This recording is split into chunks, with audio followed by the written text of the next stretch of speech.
करेंगे मध्य प्रदेश की। मध्य प्रदेश की कुल 29 लोकसभा सीटों में से 25 सीटों पर भारतीय जनता पार्टी ने कल अपने कैंडिडेट्स उतार दिए हैं। पहली लिस्ट कल बीजेपी के सामने आई है और 25 उम्मीदवारों का ऐलान कल बीजेपी ने किया है। 4 सीट जो हैं वो जरूर छोड़ दी गई हैं और जो सबसे बड़ी बात मध्य प्रदेश की इस कैंडिडेट की लिस्ट में सामने आ रही है वो विदिशा से शिवराज सिंह चौहान का चुनाव लड़ना और गुना से ज्योतिरादित्य सिंधिया का चुनाव लड़ना। सबसे ज्यादा चर्चा इन दोनों ही नामों की जा रही है क्योंकि विधानसभा चुनाव जब मध्य प्रदेश में हुए और उसके बाद जिस तरीके के बयान शिवराज सिंह चौहान की तरफ से दिए जा रहे थे, दिल्ली जाने और ना जाने को लेकर जिस तरीके के बयान शिवराज सिंह चौहान की तरफ से दिए जा रहे थे और उनके बयानों को जिस तरीके से विपक्ष भी पेश करने की कोशिश कर रहा था, उन तमाम अटकलों पर विराम लग चुकी है।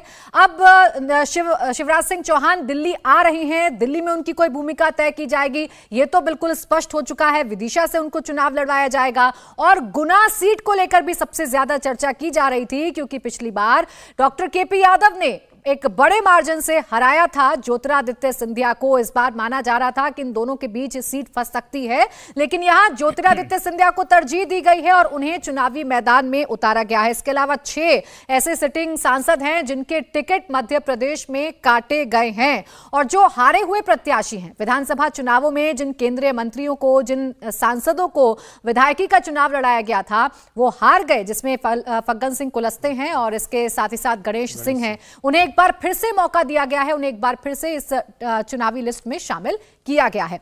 आइए सबसे पहले बात शिवराज सिंह चौहान की कर लेते हैं। समीर जी, शिवराज सिंह चौहान पर सबसे ज्यादा चर्चा की गई जब से मध्य प्रदेश में विधानसभा के चुनाव हुए हैं, जब से नए मुख्यमंत्री के नाम का ऐलान हुआ है, उनके समय समय पर दिए गए बयान, उनके इमोशनल हो जाना, मध्य प्रदेश से उनका प्यार, दिल्ली जाना ना जाना, इन तमाम अटकलों पर अब विराम लग चुका है। जो एक खाई होने की बात कही जा रही थी केंद्रीय नेतृत्व और शिवराज सिंह चौहान के बीच में, वो खाई तो कम से कम नजर नहीं आ रही है। और देखिए, मुझे नहीं लगता कि शिवराज सिंह चौहान और केंद्रीय नेतृत्व के बीच में किसी तरह की खाई उत्पन्न हुई थी। शिवराज सिंह चौहान समर्पित कार्यकर्ता रहे, 18 साल प्रदेश के मुख्यमंत्री रहे। ये बात ठीक है कि वो चाहते थे कि फिर से उन्हें मध्य प्रदेश की कमान दी जाए, लेकिन केंद्रीय नेतृत्व ने तय किया कि नया नेतृत्व प्रदेश के अंदर लेके आना है। तो शिवराज सिंह चौहान ने जो सहजता से स्वीकार किया और उसके बाद शिवराज सिंह चौहान को दक्षिण के अंदर जो जिम्मेदारी दी गई थी विकसित भारत यात्रा को देखने की, वो उसके अंदर जुटे रहे थे। लेकिन यह भी तय था कि शिवराज सिंह चौहान को मध्य प्रदेश के अंदर भारतीय जनता पार्टी सिर्फ विधायक बनकर नहीं रख सकती, बड़े नेता रहे और यह तय था कि लोकसभा चुनाव उन्हें पार्टी लड़वाएगी। लेकिन अब कहां से लड़वाएगी इसको लेकर जरूर चर्चा होती थी। कहा जाता था कि वो भोपाल से चुनाव लड़ सकते हैं, होशंगाबाद सीट से उनके लोकसभा चुनाव लड़ने की चर्चा थी, विदिशा से वो 5 बार सांसद रहे तो यह भी कहा जा रहा था कि विदिशा से वो चुनाव लड़ सकते हैं। तो मुझे लग रहा है कि फिर पार्टी ने तय किया कि विदिशा से चुनाव लड़वाया जाए और शिवराज सिंह चौहान भी विदिशा से चाहते थे कि विदिशा सीट शिवराज सिंह चौहान और भारतीय जनता पार्टी के लिए बहुत सेफ सीट मानी जाती है। ये इतनी सेफ सीट है कि जब शिवराज सिंह चौहान मुख्यमंत्री थे तो उन्होंने सुषमा स्वराज को दिल्ली से जब मध्य प्रदेश से चुनाव लड़ने का ऑफर दिया तो उन्होंने सुषमा जी से कहा था कि आप विदिशा में आकर सिर्फ फॉर्म भर दीजिए, आप यहां से लोकसभा चुनाव जीतेंगे। और विदिशा से सुषमा स्वराज भी लोकसभा सांसद रही है। तो भारतीय जनता पार्टी की बहुत स्ट्रांग होल्ड रहा है, शिवराज सिंह चौहान की एक मजबूत रही है, अटल बिहारी वाजपेयी वहां से सांसद रहे। तो मुझे लग रहा है विदिशा से उनका लड़ना तय था। इसके अलावा मुझे एक सीट पर जरूर आश्चर्य हुआ है, जो गुना की सीट है जहां से ज्योतिरादित्य सिंधिया को टिकट दिया गया है। देखिए, ज्योतिरादित्य सिंधिया बड़े नेता है, केंद्र में मंत्री है, राज्यसभा से भी वो सांसद है, अभी राज्यसभा का उनका 2.5 साल का कार्यकाल बाकी था। अगर ज्योतिरादित्य सिंधिया को चुनाव लड़वाना था पार्टी को तो उन्हें ग्वालियर लोकसभा सीट से भी लड़वाया जा सकता था, जहां से उनके पिता लंबे समय सांसद रहे। सिंधिया परिवार ग्वालियर में एक प्रभाव रखता है, राजघराना के रूप में जाना जाता है और वह सीट भी खाली हो रही थी विवेक शेजवलकर की। तो यह तय था कि विवेक शेजवलकर को ग्वालियर से टिकट नहीं मिलेगा। इस स्थिति में सिंधिया को ग्वालियर से टिकट दिया जाता और केपी यादव को गुना से टिकट दिया जाता। तो मुझे लग रहा है कि एक इस तरह की स्थिति उत्पन्न नहीं होती। लेकिन अब जब मोहन यादव को मध्य प्रदेश का मुख्यमंत्री बना दिया गया, केपी यादव पिछले 2019 का चुनाव जरूर ज्योतिरादित्य सिंधिया को हरा के जीते थे, लेकिन ज्योतिरादित्य सिंधिया का गुना के अंदर दबदबा रहा है। वो लंबे समय वहां से सांसद रहे, उनके पिता वहां से सांसद रहे, उनकी दादी राजमाता सिंधिया गुना से सांसद रही है। तो सिंधिया परिवार का ग्वालियर और गुना दोनों एक मजबूत गढ़ रहा है और सिंधिया भी चाहते थे शायद कि गुना से चुनाव लड़ाई जाए और इसलिए वो गुना की कोशिश कर रहे थे। अब केपी यादव को वहां से टिकट कट गया है तो सिंधिया जरूर सीट वहां से जीतेंगे, लेकिन देखना होगा कि केपी यादव को, जिन्होंने 2019 में सिंधिया को हराया था, क्या पार्टी उन्हें कोई संगठन में जिम्मेदारी देती है या उन्हें कोई और जो प्रदेश की या सेंट्रल लेवल पर कोई जिम्मेदारी देकर बनाया जाता है। अब ये देखना तय होगा कि वो क्या निर्णय लेते हैं, लेकिन गुना की सीट भारतीय जनता पार्टी जीतेगी, इसमें कोई दो राय नहीं है। तो अच्छे खासे मार्जिन से केपी यादव ने ज्योतिरादित्य सिंधिया को हराया था और इसीलिए उनकी दावेदारी को मजबूत माना जा रहा था। पार्टी का अपना भी कोई फीडबैक तो हर्षवर्धन जी होता होगा। आप केपी यादव को अगर हटा रहे हैं और एक बार फिर से ज्योतिरादित्य सिंधिया को गुना से आप चुनाव लड़ा रहे हैं, तो पार्टी ने तो सब कुछ तय किया होगा ना कि केपी यादव अगर नाराज भी हो जाते हैं, अगर वो अपनी लाइन बदल भी लेते हैं, तो कम से कम ऐसा फीडबैक तो मिले उस सीट से कि किसी भी सूरत हाल में भारतीय जनता पार्टी इस सीट को जीत ही लेगी। देखिए, गुना सीट, जो गुना शिवपुरी सीट है, वो सिंधिया घराने की सीट रही है। अक्सर जो उनके परिवार से लोग लड़े वो या तो ग्वालियर से लड़ते रहे या गुना से लड़ते रहे। और एक बात समझनी चाहिए हमें, केपी यादव कोई ऐसे नेता नहीं रहे हैं, वो ज्योतिरादित्य सिंधिया के ही सहयोगी रहे और पिछली बार वो 1.25 लाख के अंतर से भारतीय जनता पार्टी के चुनाव चिन्ह पर चुनाव जीते, जब 29 में से 28 सीटें भारतीय जनता पार्टी जीत गई।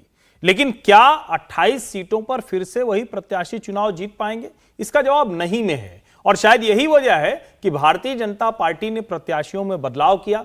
भारतीय जनता पार्टी ने कई सांसदों को विधानसभा लड़ा दिया और भारतीय जनता पार्टी को पता है कि इस सीट पर, विशेष करके विधानसभा चुनाव के समय, आपको याद होगा हम लोग उस वक्त चर्चा करते थे और मैं कहता था कि भारतीय जनता पार्टी मध्य प्रदेश में वो करने जा रही है जो 2022 में गुजरात में किया।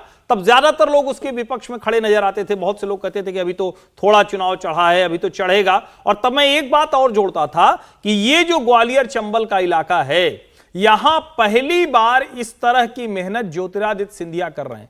ज्योतिरादित्य राज्य परिवार से आते हैं, ऐसे लोगों के ऊपर अहंकार के आरोप, सामान्य लोगों से मिलने न मिलने के आरोप ये खूब प्रभावी होते हैं।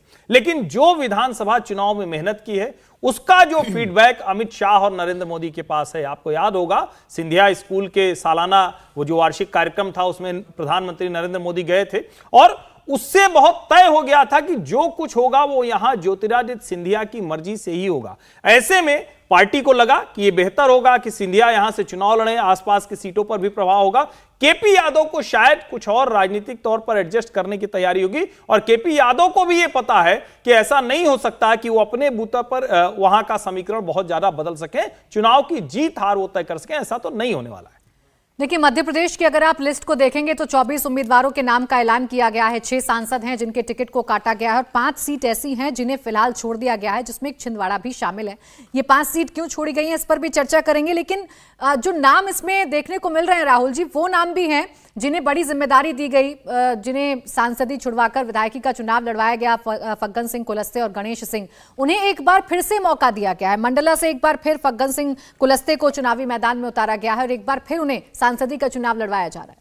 देखिए, बड़े ट्राइबल नेता हैं। अगर वो विधानसभा का चुनाव हार भी गए थे तो मुझे लगता है कि बड़े ट्राइबल नेता हैं, उनका जनाधार है और उनको अगर चुनाव लड़ाया जाता है तो बहुत संभावना है कि वो अपना चुनाव जीत जाएंगे। उसके अलावा अगर हम मुरैना की बात करेंगे तो वहाँ जो है नरेंद्र सिंह तोमर जो थे वो एमपी थे और उनको जो है विधानसभा लड़ाया गया था, तो वहाँ पे नेचुरल है कि वहाँ पे चेंज होना था। शिव मंगल सिंह तोमर को दिया गया वहाँ टिकट। इसी तरह से अगर हम बात करते हैं दमोह की, तो वहाँ राहुल लोधी को टिकट दिया गया, या प्रहलाद सिंह पटेल जो थे एमपी थे। और अगर हम रित्ती पाठक की भी बात करते हैं तो वहाँ पे सिद्धि जो में रित्ती पाठक थी वो भी एमपी रही और उन्होंने चुनाव लड़ा था, तो वहाँ पर डायरेक्ट डॉक्टर राजेश मिश्रा जो हैं उनको टिकट दिया गया। तो ये स्वाभाविक है कि उन लोगों को जहाँ पर वो लोग जो थे, क्योंकि उनको विधायकी का चुनाव लड़ा दिया गया था, तो वहाँ पर टिकट देना स्वाभाविक था। एक आपने बात की कि किस तरह से छिंदवाड़ा, 5 ऐसी सीटें, छिंदवाड़ा, इंदौर, उज्जैन, बालाघाट और धार, ये सीटें ऐसी हैं जिनको छोड़ा गया है। और उसमें खासतौर से छिंदवाड़ा की बात की जाती है क्योंकि छिंदवाड़ा ऐसी जगह थी जहाँ पर जो मध्य प्रदेश है एक इकलौती सीट थी जो कि प्रधानमंत्री नरेंद्र मोदी की पूरी लहर के बावजूद वो सीट जो है वो हम जो बीजेपी है जीत नहीं पाई थी। तो ऐसे में उस सीट को लेकर क्या होगा, देखिए उसमें बहुत सारी अटकलें अभी भी लगाई जा रही हैं, जबकि मुझे ऐसा नहीं लगता है कि अब कोई चांस ऐसा बचा है कि वहाँ पर जो वो लोग हैं, वो कांग्रेस के कमलनाथ जी, वो अगर बीजेपी में आ जाएंगे, ऐसा लगता तो नहीं है। लेकिन फिर भी क्योंकि वो सीट का समीकरण ऐसा है, क्योंकि मुश्किल सीट है, किस तरह से वहाँ पर चुनाव लड़ा जाना चाहिए, किसको चुनाव लड़ाया जाना चाहिए, इस सब पे बातचीत होगी, इसलिए शायद उस सीट को कहीं ना कहीं छोड़ा गया है। छिंदवाड़ा एक और मैं बात कहूँगा, साध्वी प्रज्ञा का जो वो है, उनको भोपाल से नहीं लड़ाया जा रहा है इस बार। उसमें कहीं ना कहीं उन्होंने जो बयान दिए थे गोडसे को लेकर, वो कहीं ना कहीं जो है वो फैक्टर बने हैं और वो बयान जो थे उसको लेकर सरकार, पूरी बीजेपी की सरकार जो है उसको कहीं ना कहीं मुश्किल आई थी और यही कारण लगता है कि साध्वी प्रज्ञा को वहाँ पे टिकट नहीं दिया गया। और जिनको टिकट दिया गया, आलोक शर्मा, वो जो शिवराज सिंह चौहान है उनके काफ़ी करीबी माने जाते हैं। तो ऐसा भी लगता है कि शिवराज सिंह चौहान की बात भी इस सारे टिकट डिस्ट्रीब्यूशन में मानी गई होगी।